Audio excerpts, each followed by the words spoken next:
নমস্কাৰ সৰু সৰু কিন্তু ভয় লগা কিছু ভৌতিক ঘটনালৈ প্ৰত্যেক দিনাখনৰ দৰে মই ঝৰ্ণা আহিছোঁ আপোনালোকৰ কাষলৈ আৰু আজি লৈ আহিছোঁ বৰপেটাৰ পৰা নয়নতৰা ৰয়ে লিখি পঠিওৱা এক বৰ শিহৰণকাৰী অভিজ্ঞতা। এই অভিজ্ঞতা আপোনালোকৰ আগত ব্যক্ত কৰিম, কিন্তু তাৰ আগতে অনুৰোধ কৰিছোঁ যদিহে আপুনি মোৰ ইউটিউব চেনেলটো এতিয়া ছাবস্ক্ৰাইব কৰা নাই, যদি বেয়া নাপায় ছাবস্ক্ৰাইব কৰি থ'ব। ইনষ্টাগ্ৰামত থকা একাউণ্টটো ফ'ল' কৰিবলৈ নাপাহৰিব আৰু ফেচবুকৰ পেজখনো যদি এতিয়ালৈকে ফ'ল' কৰা নাই তাকো কৰি থ'ব, যাতে মোৰ ভিডিঅ'বোৰ অহাৰ লগে লগে আপোনালোকে এটা ন'টিফিকেশ্যন পায়। এতিয়া কথা হ'ল যে এই শিতানটো এটা মনোৰঞ্জনৰ শিতান। এই শিতানৰ ভিডিঅ'বোৰে যদি আপোনালোকক অকণ আমনি কৰিছে বা ৰাতি শুনিবলৈ ভয় লাগে, তেনেহ'লে আপোনালোকে দুটা কাম কৰিব পাৰে। একটো আপুনি এই ভিডিঅ'টো চোৱাৰ পৰা বিৰত থাকিব পাৰে, কিন্তু চাবলৈওতো মন যায়, ভৌতিক ঘটনাবোৰ শুনিতো ভালেই লাগে। গতিকে আপুনি দিনৰ ভাগত সময় অকণ উলিয়াই ভিডিঅ'টো উপভোগ কৰিব পাৰে। এতিয়া পিছে পলম নকৰি নয়নতৰাৰ লগতনো কি ঘটিলে তাকে শুনোৱা হওক। এয়া 1995 চনৰ কথা। এই ঘটনা পিছে নয়নতৰাৰ লগত নহয়, তেওঁৰ ককাকৰ লগত ঘটিছিলে। তেওঁলোকৰ ঘৰ বৰপেটাত, মানে নয়নতৰাহঁতৰ ঘৰ বৰপেটাত, কিন্তু ককাকে বঙাইগাঁৱৰ ৰেলৱেত চাকৰি কৰিছিলে আৰু সেয়েহে তেওঁলোক ৰেলৱেৰ ওচৰতে বঙাইগাঁৱত মানে ৰেলৱে অফিচৰ ওচৰতে এটা ভাড়াঘৰত আছিলে। আৰু ককাকৰ ডিউটি কেতিয়াবা দিনত থাকে, কেতিয়াবা ৰাতি থাকে, মানে শ্বিফ্টত তেওঁৰ ডিউটি থাকে। যিদিনাখনৰ কথা তেওঁ শ্বেয়াৰ কৰিছে সেইদিনা ঠাণ্ডাৰ দিন আছিলে। নয়নতৰাৰ মাকৰ তেতিয়ালৈকে বিয়া হোৱা নাই, গতিকে ককাকহঁতৰ লগতে থাকে। আৰু ঠাণ্ডাৰ দিন আছিলে আৰু দেউতাকৰ ডিউটি, মানে নয়নতৰা ককাকৰ ডিউটি নাইট শ্বিফ্টত আছিলে। আৰু তেওঁ নাইট শ্বিফ্টটো কৰি প্ৰায় 1:30মান বজাত ঘৰ পায়হি। সেইদিনাখনো দুপৰীয়া তেওঁ ভাত পানী খাই উঠি ডিউটিলৈ বুলি ওলাই গ'ল। তেওঁ আকৌ সদায় চাইকেলত অহা যোৱা কৰে আৰু সেই সময়ত বতৰটো অলপ গোমা থকাৰ কাৰণে তেওঁ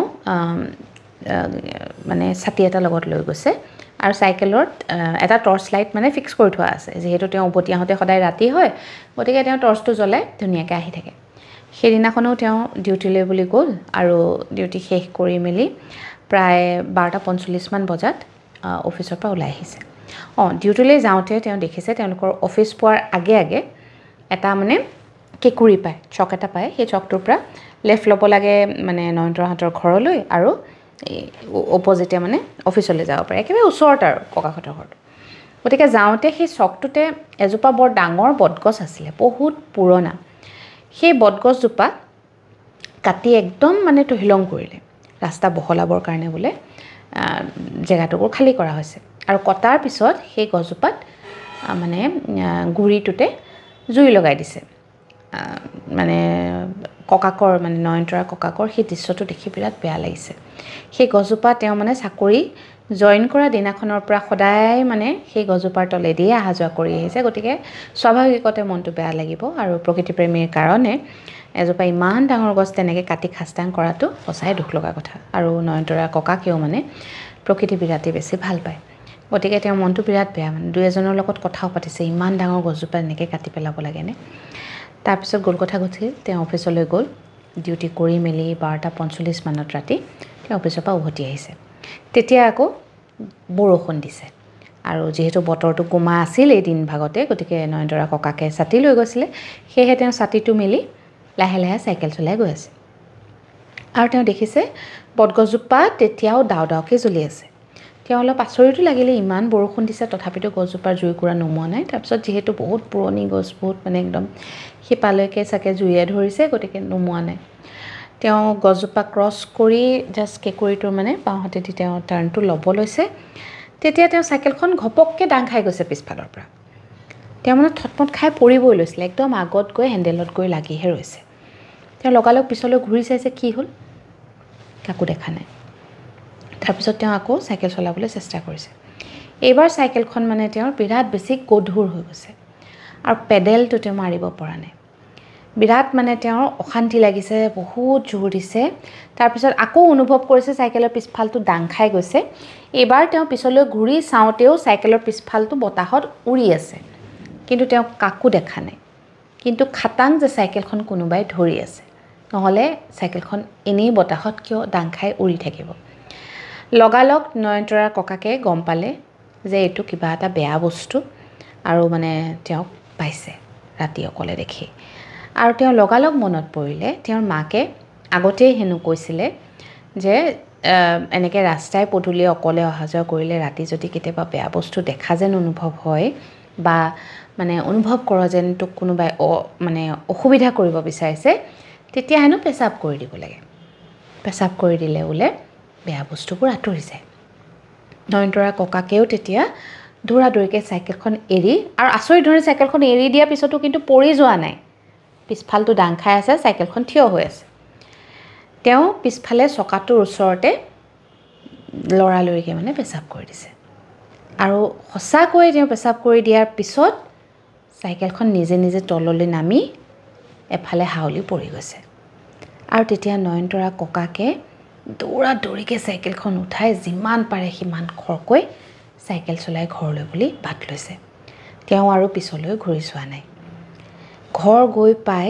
যেতিয়া জেওৰা খুলিছে লগালগ চাইকেলখন পেলাইছে মানে তেওঁলোকৰ পদূলিতে চাইকেলখন পেলাইছে দৰ্জা ঢকিয়াইছে নয়নতৰাৰ মাকে দৰ্জা খোলাৰ লগে লগে তেওঁ মানে ড্ৰয়িং ৰুমতে মানে একদম বেহুচ হোৱা দি পৰি গৈছে তেতিয়া নয়নতৰাও উঠি আহিছে নয়নতৰাৰ মাকো উঠি আহিছে আৰু আইতাকো আছে তেতিয়া তেওঁলোকে সুধিছে কি হ'ল কি কথা তেতিয়া ককাকে গোটেইখিনি কথা খুলি গৈছে আৰু তাৰপিছত তেতিয়া মানে নয়নতৰাৰ আইতাকে মানে ককাকৰ ৱাইফে লৰালৰিকৈ জলকীয়া এটাই আৰু সৰিয়হ কেইটামান জাৰি আনিছে আনি পেলাই তেওঁৰ মানে মুখ লগা ভঙা দি চাৰিওফালে ঘূৰাই আকৌ জুইত পেলাই দিছে জুই মানে তেওঁলোকৰ পাকঘৰত চৌকা আছিলে চৌকাত মানে অঙঠা জ্বলিয়ে আছিলে তেতিয়াও ঠাণ্ডাৰ দিন যিহেতু বহু দেৰিলৈকে চাগে জুই ফুৱাইছিলে গতিকে অঙঠা তেতিয়াও তপত হৈ আছে তপত অঙঠাত পেলাই দিছে তাৰপিছত নয়নতৰাৰ ককাকক মানে পিছফাললৈ লৈ গৈ হাত ভৰি ধুৱাই তেওঁ বিচনাত শুৱাই দিলে কিন্তু গোটেই ৰাতি মানুহজনৰ টোপনি অহা নাই আৰু কেকাই আছে তেওঁ যেতিয়া কেকাই আছে আৰু মানুহজন মানে কি হ'ল হাত ভৰি ধুই আহিলে হয় চুৱেটাৰটো পিন্ধি যিটো আছিলে ঠাণ্ডাৰ দিন তেওঁ তেনেকৈ বিচনাত মানে পৰি দিলে যিহেতু তেওঁ মানে বিৰাট ভয় লাগিছে ভাগৰ লাগিছে আৰু কেকাবলৈ লৈছে তেওঁ কেকোৱা দেখি মানে নয়নতৰাৰ আইতাকে কৈছে এটা কাম কৰক কাপোৰ কানিবোৰ সলাই দিয়ক আপোনাৰ অকণ ভাল লাগিব সেই বুলি চুৱেটাৰটো খুলি দিয়াৰ লগে লগে তেওঁলোকে যিটো দৃশ্য দেখিলে সেয়ে মানে সকলোকে অবাক কৰিলে তেওঁলোকে দেখিছে চুৱেটাৰটোত একো চিনচাপ নাই কিন্তু তেওঁ পিন্ধি যোৱা শ্বাৰ্টটো চুৱেটাৰটো খোলাৰ পিছত দেখিছে শ্বাৰ্টটোক যেন মানে কোনোবাই আকুহি ফালি পেলাইছে মানে কটাও নহয় দেই কেঁচিৰে কাটিলে এটা বেলেগ হয় আৰু টানি টানি ফালিলে যে এটা বেলেগ হয় কোনোবাই সেই শ্বাৰ্টটো যেন টানি টানি ফালি পেলাইছে সেই দৃশ্য দেখাৰ লগে লগে নয়নতৰাৰ আইতাকে মানে উৰাই ঘূৰাই কান্দিছে মানুহজনক আজি কিহে পালে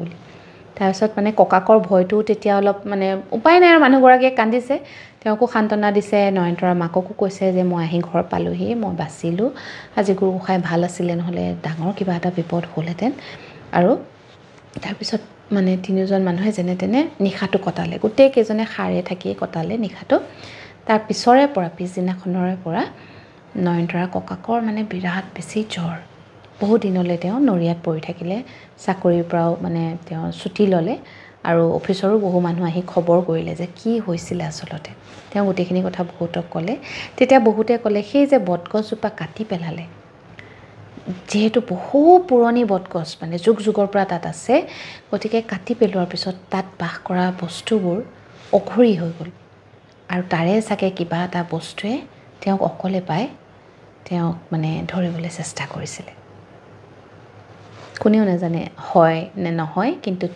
নয়নতৰাৰ ককাকৰ লগত যিটো ঘটনা ঘটিছিলে সেইটো সত্য এই ঘটনা ঘটা আজি বহু বছৰ হ'ল 1995 চনৰে কথা এতিয়া সেই কেঁকুৰিও নাই চাগে বঙাইগাঁৱত এতিয়া সেই পৰিৱেশো নাই চাগে কিন্তু যিসকল মানুহ আগৰে পৰা বঙাইগাঁৱত আছে তেওঁলোকে নিশ্চয় এই কেঁকুৰিটোৰ কথা জানে ঠাইটুকুৰৰ নামটো পিছে তেওঁ লিখা নাই গতিকে মই প্ৰকাশ কৰিব নোৱাৰিম কিন্তু এনেকুৱা ঘটনা ময়ো 2-4টা নুশুনা নহয় যে বেয়া বস্তুৰ আভাস পালে পেচাব কৰি দিব লাগে আপোনালোকেও শুনিছে নেকি বাৰু এইবোৰ ককা আইতাহঁতে কোৱা কথা গতিকে যদি শুনিছে ভিডিঅ'টোৰ তলত কমেণ্ট কৰিবলৈ নাপাহৰিব লগতে এই অভিজ্ঞতাটো ইয়াতে সামৰিছোঁ আৰু আপোনালোকক আকৌ এবাৰ কৈ দিওঁ যে মোৰ কিতাপখনক আপোনালোকে দিয়া সঁহাৰিৰ বাবে অশেষ ধন্যবাদ যিসকলে এতিয়াও ভাবি আছে যে সেই কিতাপখন পঢ়িম তেওঁলোকক জনাইছোঁ কিতাপখন এখন ই-বুক গতিকে www.rong.digital লৈ গৈ সেই কিতাপখন আপোনালোকে পঢ়িব পাৰে পঢ়ি পিছে জনাবলৈ নাপাহৰিব কেনেকুৱা পাইছে আজিৰ এই অভিজ্ঞতা ইয়াতে সামৰিছোঁ। কাইলৈ নিশা